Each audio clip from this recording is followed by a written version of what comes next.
Hi mga langga! So, for tonight's dinner of our son, sa aking toddler. So, ito yung pagkain ni Elliot mamayang gabi. Ito ay sweet potato or kamote, tapos carrots, broccoli, at saka paprika.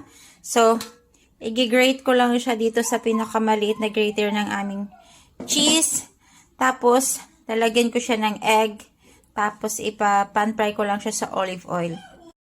So, ito na siya mga langga. Ito na yung na-grate na broccoli, kamote, carrots, at saka yung paprika. Yan yung paprika, konti lang siya dito. Konti lang yung paprika. So, ayan. Lalagyan ko to siya ng egg at saka yung oatmeal na ang aking, ginrain ko yung oatmeal.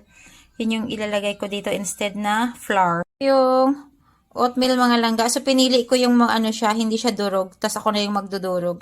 So, ayan siya. Tapos, nilagay ko siya dito sa ating pang mix. Yan. So, ito na mga langga, yung ating nadurog na oatmeal. Ayan, ito yung ating gagamitin para ilagay dito sa ating veggies. So, nilagyan ko na siya ng isang egg at saka nilagyan ko din siya nitong, naglalagay ako ng cheese mga langga.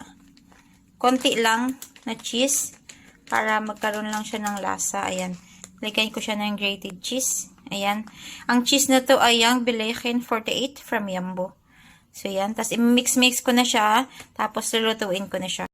Dadagdagan ko din siya mga langga ng knoblauch powder or garlic powder. Din siya ng cayenne or onion powder. So, ganyan na siya mga langga. Ayan. Nilagay ko na siya ng paganyan. Yung tinidor na gamit ko, yung pinakamaliit. Inano ko lang siya, diretso lang na ganyan. Hindi ko na siya talaga hinulma-hilma. So, babaliktarin ko na lang yan. Tapos, mahina lang yung apoy para maluto talaga yung veggies. So, yan. Paborito to ni Elliot. So, yan. Nabaliktad ko na siya mga langga. Mahinang apoy lang para maluto yung pinakagitna niya. Ayan. Kasi hindi ko na in-steam yung ating broccoli. So, yung carrots, okay lang yun. Tsaka kamote kasi pwede naman kainin ng raw yun. Pero yung broccoli, yan, kailangan lang siya na medyo mahina yung apoy para maluto pati yung gitna. So, yan. Now, Elliot is eating the veggies. We call this veggie nuggets and then he likes it. Nakailan na rin siya. Yan, nakailan na si Elliot. Yeah. You like it? Yeah.